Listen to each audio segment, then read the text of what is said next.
Yes, yes. But I guess there's something to be said for copyright. I guess I believe in artist rights, you know? I agree. Wait, I hope people don't work Okay. for Facebook on here. I think we're on. I think we're on. We're on. It's 7 o'clock. It's 7 o'clock. It's Wednesday. It's Wednesday. What are you laughing at, Lisa? I just saw myself saying, does anyone work on Facebook on here on Jewish Live? Oh gosh. Oh gosh. Well, hey, welcome everybody. It's nice to see folks. I think there's more people that we can't see than we can see, but here we are. Welcome to Connected Jewish Wisdom in an Age of Isolation, brought to you by Kehillah Jewish High School in Palo Alto, California. This is show number 7, week 2, and we're having a good time. Show, program, episode, we're not sure what to call it. Whatever we call it, we're having a good time. And I think we are live on jewishLIVE, jewishlive.org, brought to you by those cool people at Judaism Unbound. And we're grateful to them for putting us up on there for the next 29 minutes. We've been playing music on the way in and on the way out, but then we got some email from Facebook that I guess reminded us of copyright law. And I think that's reasonable. I think, you know, artists work hard and they should be compensated. I guess if I were to make a counter argument, I'd say we're just putting their music out there in the world and maybe other people will check it out. But I did add 2 new songs to the playlist. If you're checking it out, it's connected. It's on Spotify. You can get there, I think, through my account, which is PHXDAZ. I added a song by Michael Chapman called Aviator. It's like 9.5 minutes, and it's all about the lyrics. I recommend taking a listen to that. And the outro song was going to be Funkadelic's "Good Thoughts, Bad Thoughts," which is an extraordinary song. I once was getting out of the shower. Too much information, but I was getting out of the shower, and that song was playing over the speaker. And I swear I thought I was having a religious experience and hearing the voice of God speak to me directly, only to discover that it was Funkadelic. And I'm not sure, you know, who's to say that George Clinton and the P-Funk All-Stars, you know, don't know how to bring down the divine voice. So those are 2 songs that are on the playlist. You can check them out. But I thought, I don't know, just for some fun, maybe I would play a little music on the way in and the way out.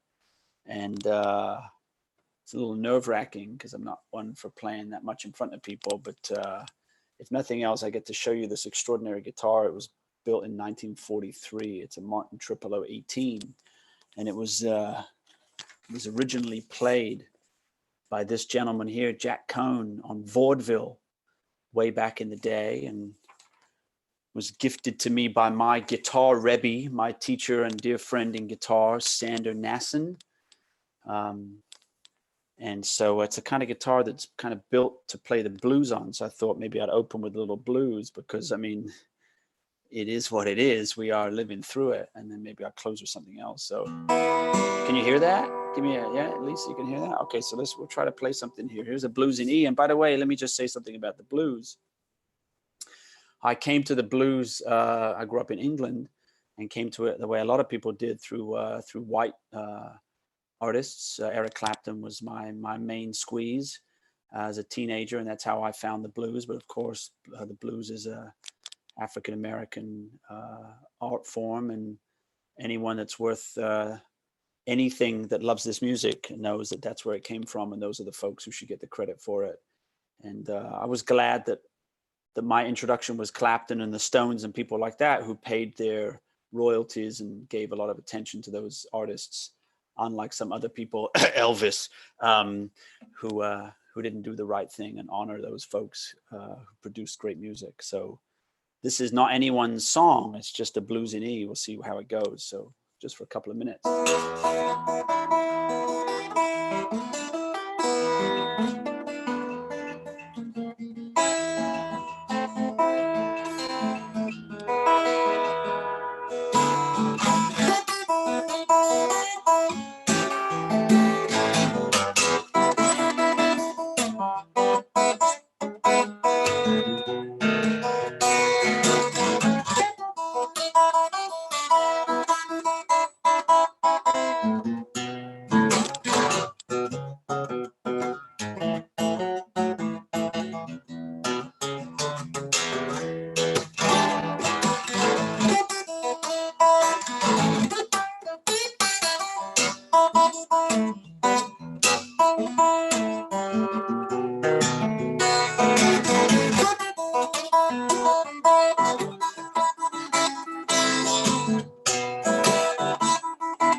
Okay, there you go.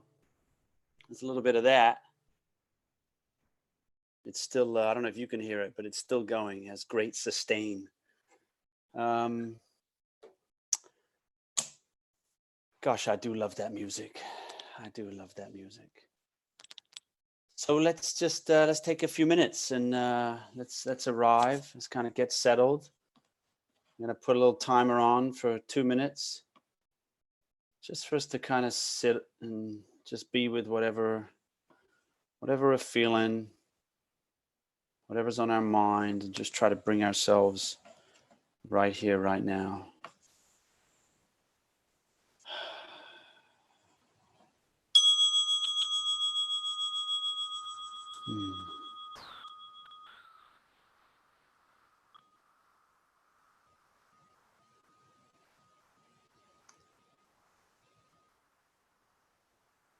Just taking a few moments to settle in. Know you're sitting.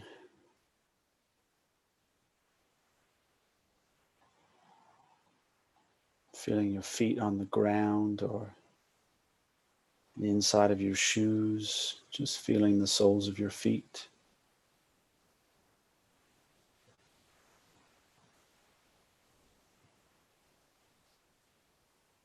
Feeling your legs against the seat of the chair. And your back against the back of the chair if you're leaning back. Just sitting. Just here. Nowhere to go. Nothing to do. Nothing to fix.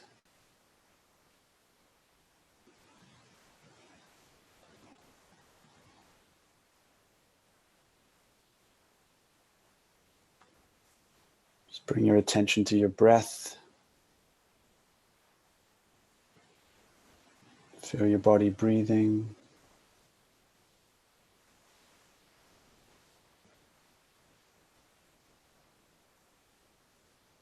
Feel your abdomen expand with an in-breath. Contract with an out-breath.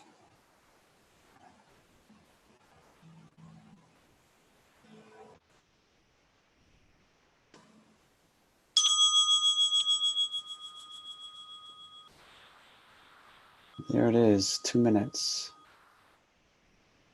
Goes so quickly.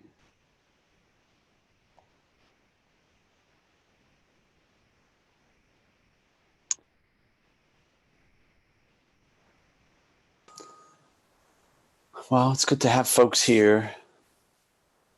I don't know how your day's going. My day's up and down. You know, I took, we had Professor Ari Kelman on yesterday. I took his advice. I stopped looking at the news at 4 o'clock today. But somehow the news still finds its way of creeping in. Tough days ahead. I think we're all going to have to gird ourselves for what's about to come and what's already here. But, you know, for the next 20 minutes, we can just be here a little bit, just think about this moment, about what it means and what it might mean. If you've been coming back, and I see some of you have been here a few times, you'll know that we've been spending our time together just thinking about the title of this program, Connected Jewish Wisdom in an Age of Isolation. The first time we met last Monday, 2 Mondays ago, we talked about what it means to be connected. And I suggested that being connected is all about friendship, and friendship is all about being able to be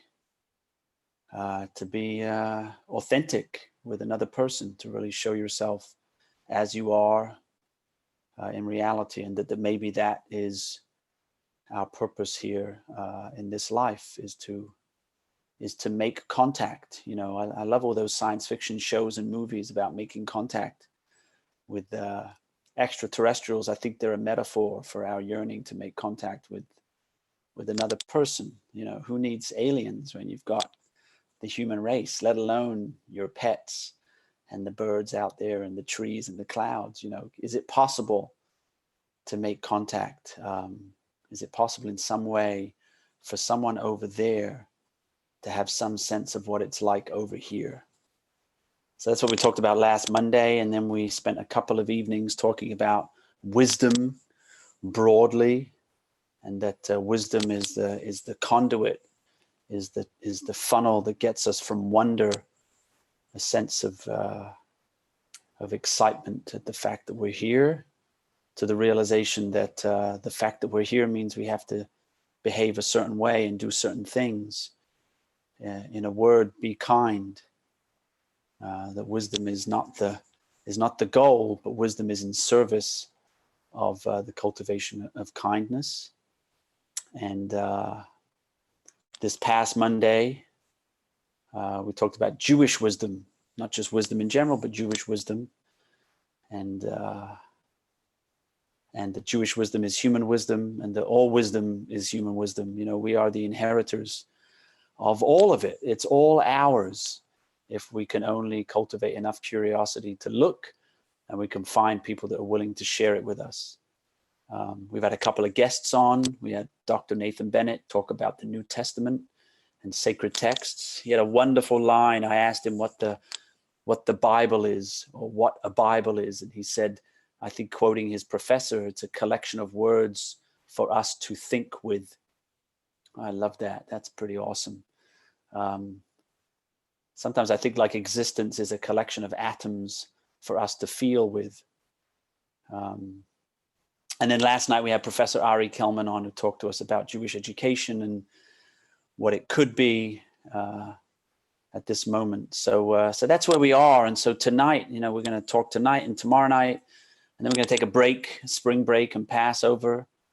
But tonight, I want to talk about the end of the name of this program. So it's connected: Jewish wisdom in an age of isolation. Tomorrow night, we'll talk about isolation, which in some ways is the darkest part of that title, but also is the greatest moment of potential.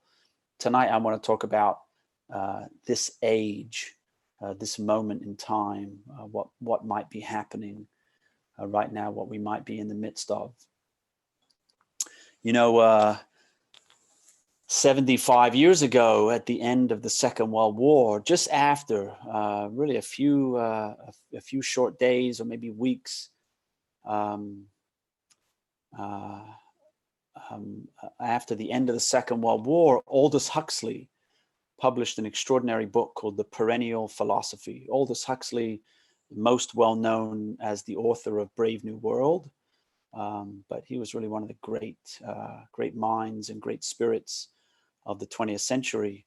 And The Perennial Philosophy was his survey of all the world's wisdom traditions. And he did an extraordinary job, an extraordinary gift to humanity. He kind of surveyed Western traditions, Western religions, Eastern religions and wisdom traditions, and kind of summarized or distilled the wisdom from all those traditions in one book.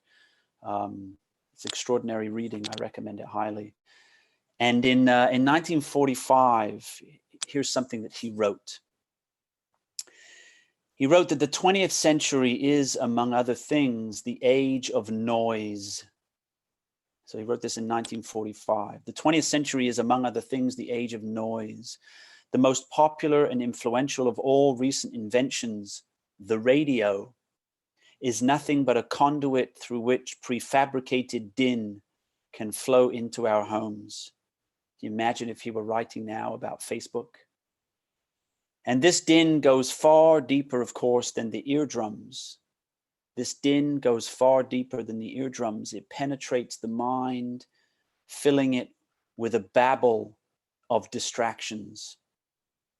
And where, as in most countries, the broadcasting stations support themselves by selling time for advertisers, the noise is carried from the ears through the realms of fantasy, knowledge, and feeling to the ego's central core of wish and desire. Spoken or printed, broadcast over the ether or on wood pulp, All advertising copy has but one purpose: to prevent the will from ever achieving silence. You see, in 1945, the radio was a delivery system for advertising. And advertising was a delivery system for other people to control our minds, to convince us that the things that they had to sell for their own profit and their own benefit was more important than the purity and the serenity and the clarity of our own minds.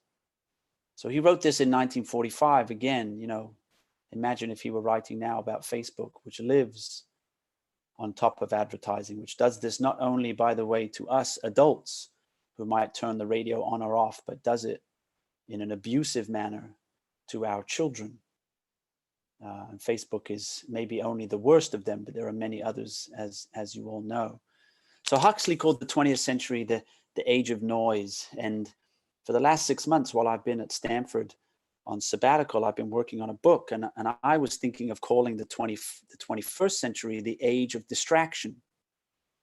The age of distraction. It just seems to me that that's the nature of things. The noise has become so clamorous, so loud, so all-encompassing that the last thing any of us seem to be able to do is to pay attention, is to notice the thing that's happening right now. And the thing that's happening right now is miraculous. And right now, and right now, and right now. But you know, we're like the dog in Up. You ever saw that cartoon? I love that cartoon with the old man and the house and the balloons. You know, the dog squirrel, right? We're constantly distracted by the squirrel, which is our phones and our notifications and the advertising that's telling us we need things. But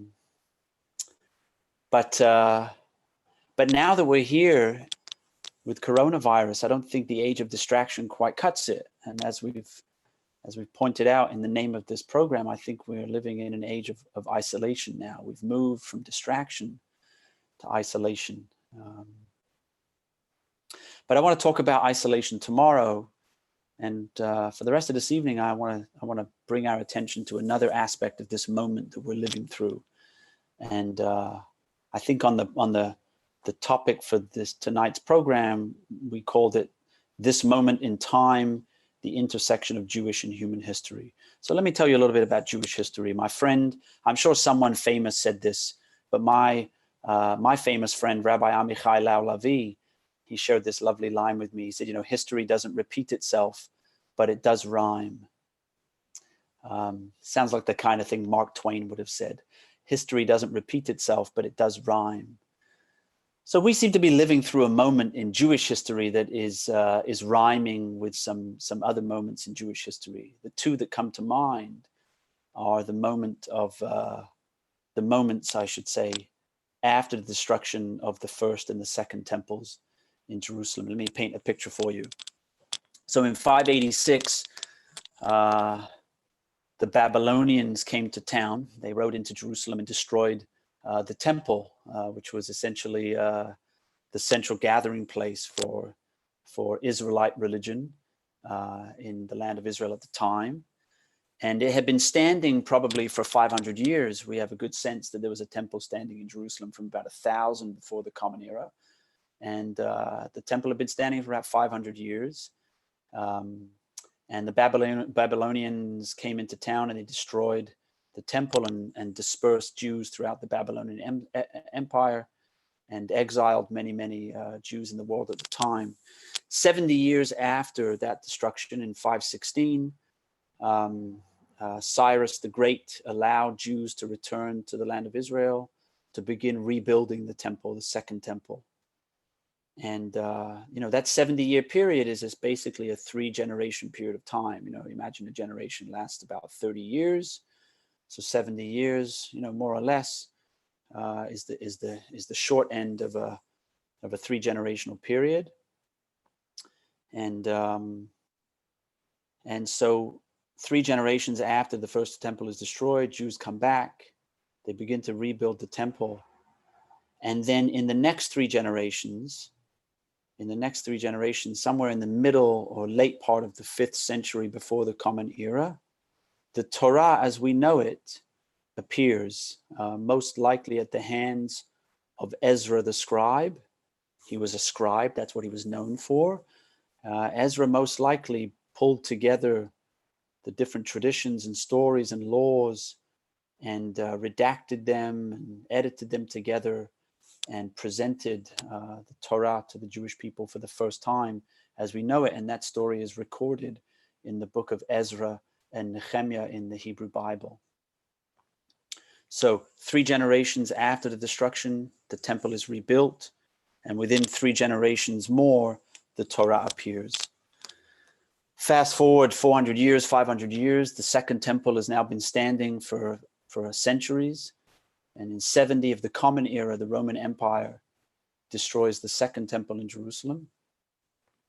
Again, Jews are dispersed throughout the Roman Empire. It's a moment of great trauma. And 70 years after that destruction, there is an attempted rebellion led by Bar Kokhba, an attempted rebellion against the Roman Empire to retake the land of Israel and rebuild a third temple. And the rebellion fails, it's put down. And over the course of the next 3 generations, within another 70 years, by 220 of the Common Era, the Mishnah appears. And the Mishnah is the founding document of Rabbinic Judaism. The Torah is the founding document of Biblical Judaism.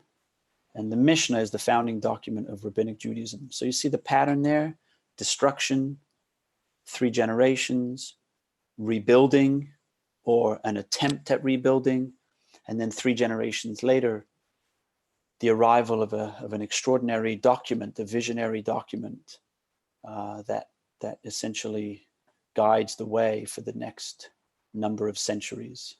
So we're living at a similar moment 75 years ago, a moment of unthinkable destruction, the Holocaust. 6 million Jews are murdered at the hands of the Nazis, the Germans.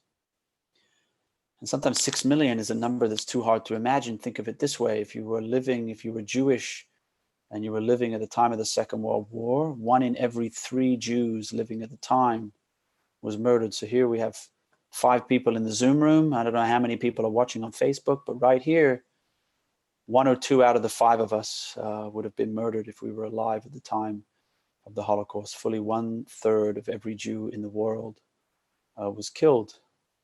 And so 70 years later, 75 years later, here we are. And we are at a moment of rebuilding.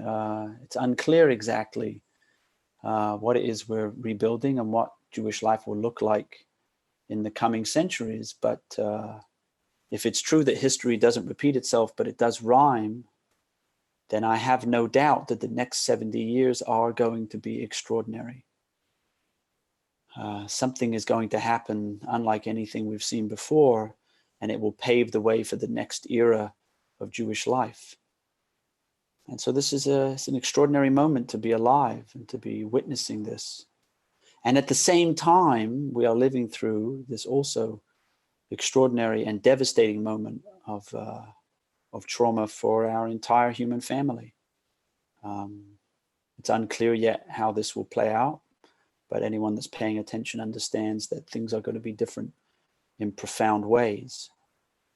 And it seems to me that, by the way, we didn't need the coronavirus to know that. Before this current pandemic hit us, we were looking climate change in the face and wondering what would happen if we didn't get a hold of things by 2050. As people know, there are 65 million permanent refugees in the world. Economic inequality is as bad as it's ever been. This is a very challenging time for our species.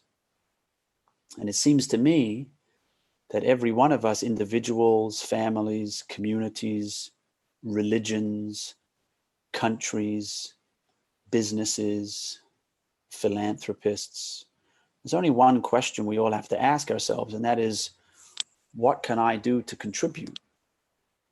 How can I help to make what is a pretty grim situation better? And it seems to me that the Jewish people, the Jewish community, which of course includes Jews and non-Jews and blended people, every kind of person is a participant in the Jewish community and lives a Jewish life.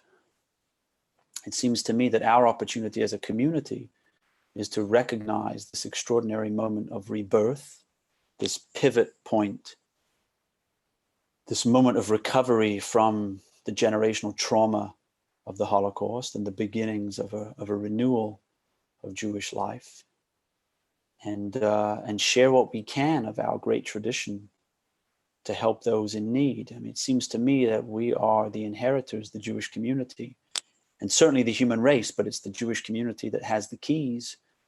We are the inheritors of an extraordinary tradition.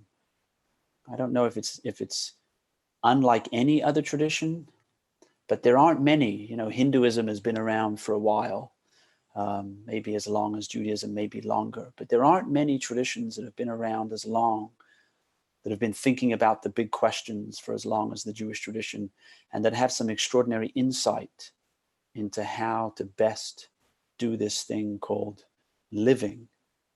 And so it seems to me, you know, I'm a Jewish educator. That's what I bring. And I know there are many others who also see their work as the sharing of this great tradition. It seems to me that we're living an extraordinary intersection of two historical moments. One, the rebirth and the renewal of Judaism, and two, a human race at a time of dire need. And so this is the time. And so I invite anyone that's listening to consider what might we have to bring, to contribute, to share, to help not only our Jewish community, but our human family at this time. I'm going to finish with a song.